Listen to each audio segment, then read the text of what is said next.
Bonjour à toutes et bienvenue dans cette nouvelle chronique d'actualité de Femme à part, la première chronique d'actualité de l'année 2023. J'espère que vous avez passé de bonnes fêtes de fin d'année en famille, un joyeux Noël, une nouvelle année en famille ou entre amis d'ailleurs, que vous vous êtes ressourcés, que vous avez eu peut-être quelques vacances et pour ma part je suis très heureuse de vous retrouver pour cette nouvelle chronique d'actualité. J'espère que vous serez toujours aussi fidèles au rendez-vous cette année. J'avais fait un petit bilan dans mon dernier podcast de l'année 2022. N'hésitez pas à aller l'écouter si ce n'est pas déjà le cas. Et comme ça, vous en apprendrez un peu plus sur mon bilan et mes résolutions pour 2023. Je commence cette première chronique d'actualité par vous rappeler qu'il y a eu un mini réassort sur la boutique Femme à part pour certaines robes, donc la robe Laetitia, les deux robes Gabriella, donc en vert et en rose, la robe Inès en coloris bleu roi et la robe Kate. Donc il y a eu quelques robes qui sont arrivées le 23 décembre que j'ai mises en ligne. Alors bon, peut-être que depuis, il y en a certaines qui ont déjà été vendues. Hein. Je vous enregistre comme d'habitude cette chronique en avance, donc je ne peux pas vous garantir qu'elles seront toujours en ligne au début de l'année. Mais en tout cas, n'hésitez pas à aller jeter un petit coup d'œil sur la boutique. Il y a toujours aussi des déstockages, des opérations de frais de port offerts ou autres. Donc n'hésitez pas à les regarder et surtout à vous abonner à la newsletter pour être sûr de ne rien manquer et d'avoir toutes les informations en temps et en heure. Pour vous inscrire à la newsletter, le lien est dans la description et c'est gratuit bien entendu. Et le lien de la boutique aussi est dans la description, mais c'est facile, c'est shop.femmeapart.com. Deuxième chose dont je voulais vous parler lors de cette chronique d'actualité, c'était pour rebondir sur une remarque que j'ai eue récemment, mais que j'avais déjà eue plusieurs fois dans le passé. Remarques qui sont faites de façon assez aigrie généralement, et je m'étais déjà exprimée là-dessus. Donc, mais je me dis que c'est toujours bon de faire des petits rappels. C'était par rapport au fait d'écrire des articles sur des thématiques qui alors je vais pas dire qu'ils ne me concernent pas directement, mais pour lesquels je n'ai pas une expérience directe. Donc par exemple, il s'agit des articles que j'écris par rapport aux relations de couple alors que je suis célibataire, ou par rapport au fait d'être maman, par rapport au fait d'être femme au foyer, etc. Et certains d'entre vous, de temps en temps, alors c'est vraiment plutôt rare, mais ça c'est déjà arrivé, certains d'entre vous me font les remarques comme quoi je ne suis pas légitime, je n'ai rien à dire là-dessus, je devrais vraiment plutôt me taire et c'est trop facile de parler en gros quand on ne connaît pas. Je trouve que c'est un faux argument. Alors déjà je tiens à préciser qu'il y a quand même beaucoup d'articles que j'écris sur certains sujets de couple par exemple qui sont en fait des traductions. Je traduis des articles que je vois sur des blogs anglophones et ce sont des articles qui sont bel et bien écrits par des femmes qui sont mères de famille ou qui sont épouses ou qui sont femmes au foyer. Donc en réalité, il ne s'agit pas de mon expérience ni quoi que ce soit, mais en tout cas, il s'agit d'articles qui ont été écrits à la base par des personnes qui sont vraiment mariées et qui ont des enfants. Donc ça, premièrement. Donc faites bien attention si jamais vous avez envie de me reprocher certaines choses. Faites bien attention à ce qui est écrit au début des articles. Généralement, c'est pas généralement, c'est dès que je traduis un article qui n'est pas écrit par moi, je le précise et je mets bien, il s'agit de la traduction de tel article. Je mets la source, vous pouvez aller voir et il est très facile de se rendre compte qu'il s'agit de personnes, mères de famille ou épouses qui ont écrit les articles.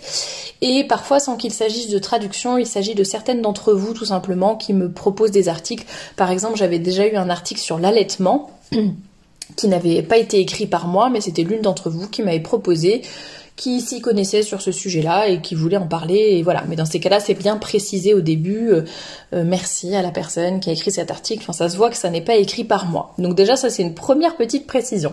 Deuxième précision, je trouve que c'est un faux argument de penser que tant qu'on n'a pas vécu la chose, on ne peut pas en parler. Je pense déjà aux prêtres, par exemple, qui évidemment préparent au mariage des centaines et des milliers de couples alors que eux-mêmes ne sont évidemment pas mariés ou n'ont pas d'enfants. et conseillent d'ailleurs sur plein de sujets, ou même peuvent être directeurs spirituels de certaines femmes, alors que eux-mêmes ne sont pas des femmes, n'ont pas les mêmes hormones, les mêmes pensées, la même façon de fonctionner, et pourtant ils sont capables de les comprendre, de les aider et de les guider. Donc pour moi c'est vraiment un faux argument. Alors après ça dépend peut-être des sujets, mais pour moi ça n'est pas parce qu'on n'a pas vécu soi-même les choses qu'on est incapable de les comprendre ou d'en parler, je ne sais pas, par rapport à la maladie, au deuil. Bon voilà, je pense qu'on n'est pas obligé d'avoir vécu les choses pour pouvoir les comprendre et pour pouvoir en parler. On peut aussi avoir des expériences dans son entourage, par exemple. On peut avoir lu sur certains sujets, on peut s'être formé d'une manière ou d'une autre. Et par exemple, pour ce qui est du couple ou des relations hommes-femmes, eh bien sachez que non, je ne suis pas mariée, mais j'ai des hommes dans ma famille. Donc évidemment, ça n'est pas le même rapport que si c'était mon mari. Mais on en apprend, d'ailleurs je l'ai déjà dit, quand je parle des relations hommes-femmes, je dis mais ces conseils ne sont pas valables uniquement... c'est pas uniquement pour le cas où vous êtes marié, c'est toutes les relations avec les hommes de votre entourage. Ça peut être vos frères, ça peut être votre père, ça peut être vos collègues masculins, ça peut être des amis hommes, et ça vous sert quand même. Alors évidemment, ça n'est pas la même relation qu'une relation de couple, mais ça reste des relations homme-femme. Nous sommes différents et nous ne fonctionnons pas de la même façon. Et dans un groupe d'amis, par exemple, ça peut être très intéressant de savoir un petit peu comment fonctionnent les hommes, évidemment. Et voilà, donc tout ça c'était juste pour rebondir un petit peu sur ce sujet-là, parce que on m'a déjà fait la remarque, et je parle de pas mal de choses dans mes podcasts et dans mes chroniques. Et ça n'empêche pas et puis ça ne vous empêche pas, vous, de prendre d'autres sources de savoir, entre guillemets, si mes propos ne sont pas convaincants pour vous, ou si vous pensez que, voilà, et d'ailleurs ça me vexe pas du tout si vous vous dites, bon, elle est bien gentille, ça donne un petit peu les bases, etc., mais moi, mon problème, ma problématique est beaucoup plus profonde, il me faut quelqu'un vraiment qui connaisse encore mieux, ou je ne sais quoi, mais pas de problème, hein, allez voir des professionnels ou d'autres personnes, mais c'était juste pour répondre un petit peu à cette pseudo-polémique qui, je trouve, n'a aucun sens. Je voulais vous lire un extrait du livre L'autoroute du millionnaire que je suis en train de lire, et je suis tombée sur un petit paragraphe sur la victimisation. Alors lui, il l'appelle la victimite dans son livre. Je vous retrouve, attendez, la petite citation que j'avais notée. Alors il raconte qu'en fait, il a eu un problème avec un entrepreneur pour les travaux de sa maison. Et en fait, il s'est fait plus ou moins avoir, enfin, c'était pas une arnaque, mais je crois que l'entrepreneur était vraiment incompétent. Bref, ça lui a occasionné beaucoup de problèmes et de retard, déjà, de perte de temps, de perte d'argent. Et bon, il raconte un peu ça, et il dit, donc c'est l'entrepreneur qui était un idiot et je ne sais pas quoi, pourtant j'étais celui à blâmer, j'ai assumé l'entière responsabilité parce que c'est moi qui l'avais engagé. Pour plagier une citation à peine modifiée de Star Wars, qui est l'imbécile? L'imbécile lui-même ou l'imbécile qui engage l'imbécile? Mais je n'étais pas une victime parce que j'étais le premier responsable, c'était ma faute, j'avais rendu la chose possible. Ensuite, j'en ai tiré la leçon. À présent, quand j'engage des ouvriers, j'enquête. Mais je pourrais aussi soutenir mordicus que je suis une victime et m'apitoyer sur mon sort comme tout le monde. Et en fait, il explique qu'il faut non seulement accepter ses responsabilités, mais ensuite il faut en tirer une leçon. Il parlait d'une amie qui s'était fait voler son sac, par exemple. Il dit « Responsabilité, c'est ma faute si on m'a volé mon sac, parce qu'en gros, j'ai pas fait assez attention, etc.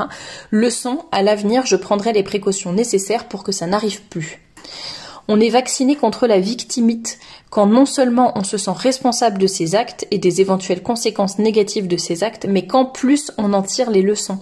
Appropriez-vous vos erreurs, vos échecs et vos triomphes. Réfléchissez à vos choix. Voilà, c'était juste pour le rappeler. Alors je ne pense pas que ça s'applique forcément à toutes les situations dans la vie, mais je trouve que c'est une bonne posture de façon générale. C'est vrai qu'on a tendance à toujours blâmer les autres.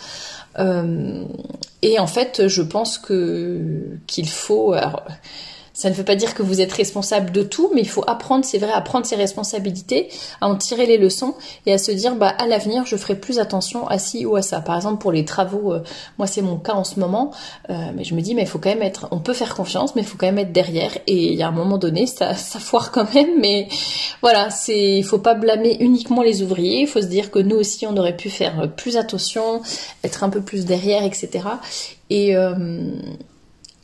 Et ça ne veut pas dire qu'il faut se s'accabler de tout et se dire tout est forcément ma faute, mais c'est plus un état d'esprit où en fait on prend effectivement ses responsabilités, on essaye de grandir et surtout d'en tirer les leçons et de se dire comment je vais faire pour ne pas me remettre dans une telle situation. Par exemple, dans l'histoire qu'il racontait sur son ami qui s'est fait voler son sac, bien sûr c'est le voleur qui est à blâmer. Ceci dit, elle peut très bien réfléchir en se disant la prochaine fois, je dis n'importe quoi, c'est comme dans le métro par exemple, quand on se fait voler son téléphone, qu'on est à côté des portes et qu'en fait on sait qu'il y a des voleurs qui, juste avant que les portes ne se ferment, qui arrachent le téléphone et qui s'en vont. Puis comme les portes du métro se ferment et que vous êtes dedans, évidemment vous ne pouvez pas poursuivre votre voleur. Donc bien sûr c'est le voleur qui est responsable, mais on peut se dire c'est moi qui me suis mise en danger en téléphonant avec mon téléphone qui coûte 1000 €. Je me suis mise juste à côté de la porte, je ne faisais pas attention, je ne le tenais pas assez fort dans mes mains, je l'exhibe devant tout le monde et voilà. Et je sais que dans telle situation, à Paris, dans le métro, eh bien non, il ne faut pas faire une chose pareille. Bon, ça ne veut pas dire que... Enfin, vous comprenez bien, c'est évidemment le voleur qui est responsable du vol, mais en tout cas, on peut se dire, je ne me mets pas dans une position d'éternelle victime, mais j'essaye de me protéger pour ne pas subir la même chose plus tard. Voilà, c'était juste une petite parenthèse sur la victimisation, parce que nous sommes dans une société, comme vous le savez, où on est en train de se victimiser en permanence. Plus personne ne prend ses responsabilités, c'est je fais ce que je veux quand je veux, et je ne veux pas en assumer les conséquences et les responsabilités. C'est bien dommage et en même temps, ça ne veut pas dire encore une fois qu'on est responsable de tout, mais apprenons à avoir une posture qui n'est pas une posture de victime, qui est une posture de personne forte qui essaye d'éviter justement les dangers, les problèmes, etc.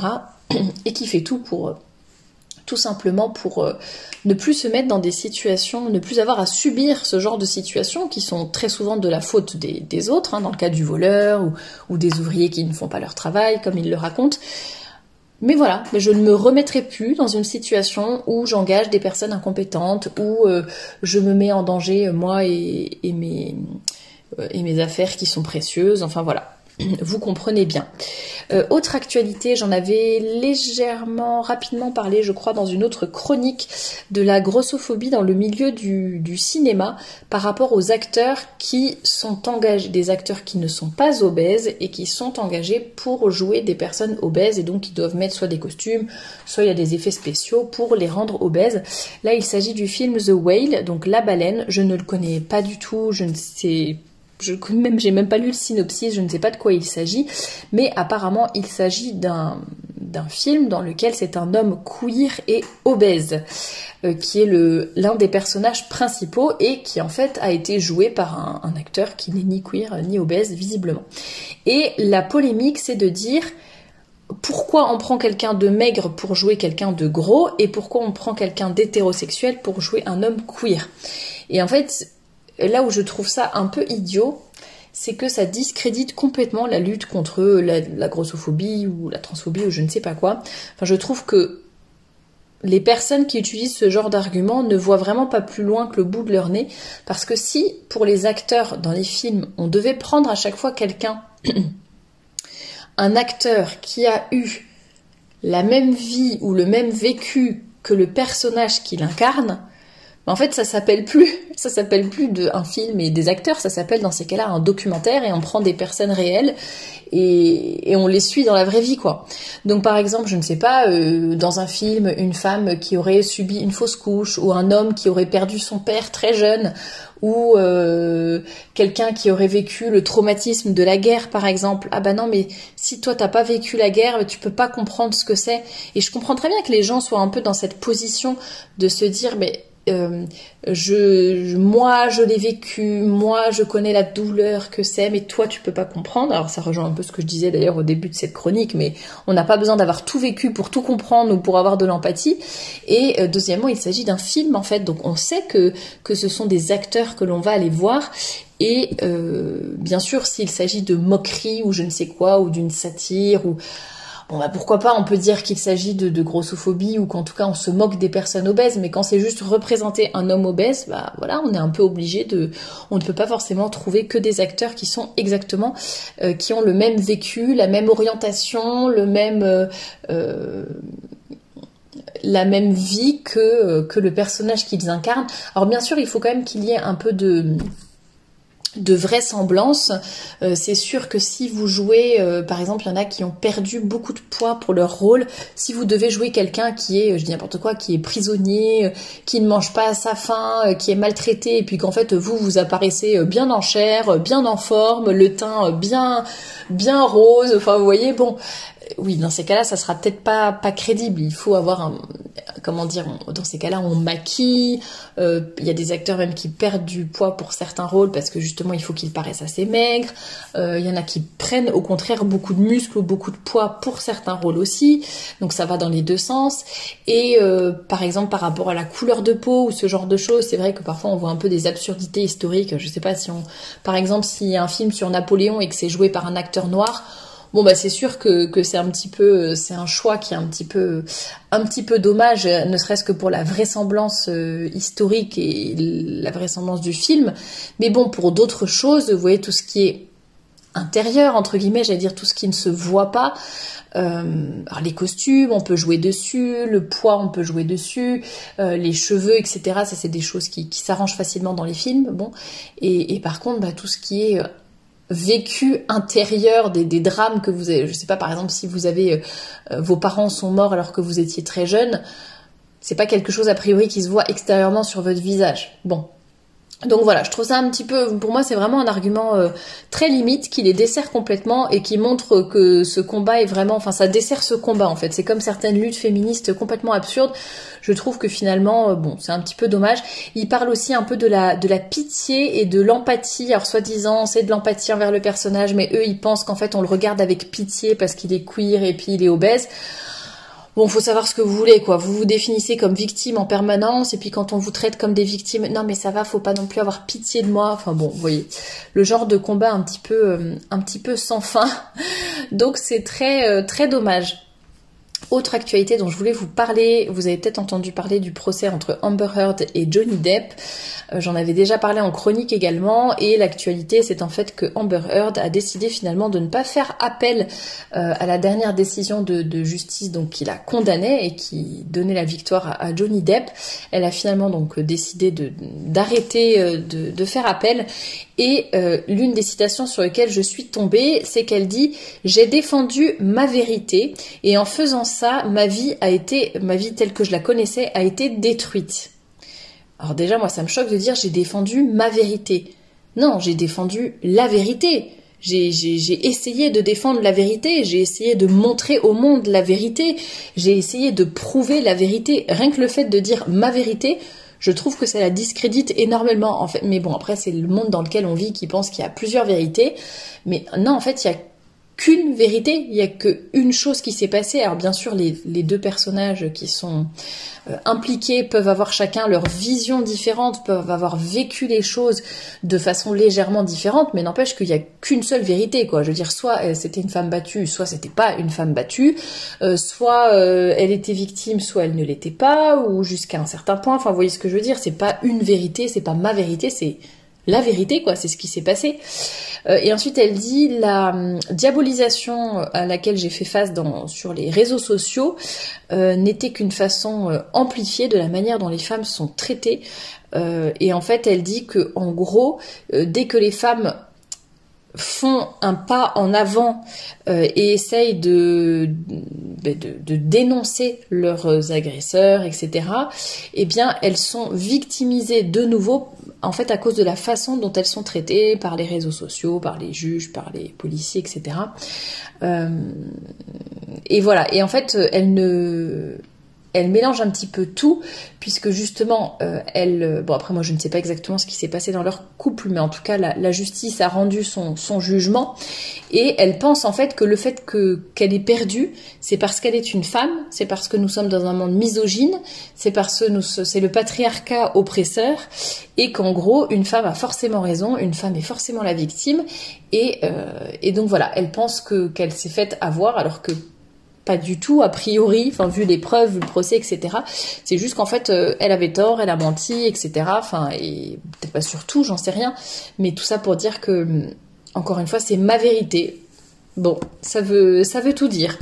Dernière actualité, merci à la personne qui m'a envoyé cet article sur Jacqueline Pagnol, donc qui était l'épouse de Marcel Pagnol. L'article titre « Pourquoi a-t-elle arrêté sa carrière en 1956 ?» Et en fait, elle explique, donc elle a commencé sa carrière avec le film Manon des Sources en 1952, et 4 ans plus tard, elle a décidé d'arrêter sa carrière, et elle explique pourquoi. J'essaye de vous retrouver la citation. Parce que ça m'angoissait de jouer et de quitter Marcel, donc son époux, qui était tellement drôle, pour aller jouer au théâtre. Ah oui, donc ça m'angoissait de jouer et de quitter Marcel, qui était tellement drôle, pour aller jouer au théâtre avec des gens qui ne m'intéressaient finalement très peu. Je préférais rester avec lui, dans son sillage, dans cette atmosphère qui était beaucoup plus intelligente et animée et vraie, plutôt que ma petite vanité personnelle. J'ai préféré ma vie avec lui, avec ma famille, avec mes enfants. Tout ça était beaucoup plus intéressant. C'était réel, c'était vrai, je n'ai aucun regret. Je trouve ça très beau qu'elle le dise de façon aussi simple et aussi directe.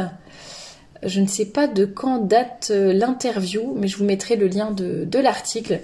En tout cas, j'ai trouvé ça très beau qu'elle ose dire moi je préférais rester dans le sillage de mon mari plutôt que de poursuivre ma petite vanité personnelle, et qu'elle était bien avec ses enfants, avec sa famille, plutôt que de poursuivre sa carrière. J'ai trouvé ça super bien dit, presque un peu émouvant, et on entend tellement peu ce genre de choses aujourd'hui, que je trouvais que ça valait le coup de le partager avec vous. Merci à la personne qui m'a envoyé cet article.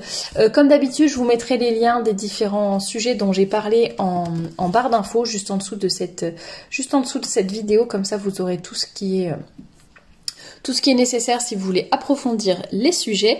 Voilà pour cette première chronique d'actualité de l'année 2023, et je vous dis à très bientôt pour un nouveau podcast.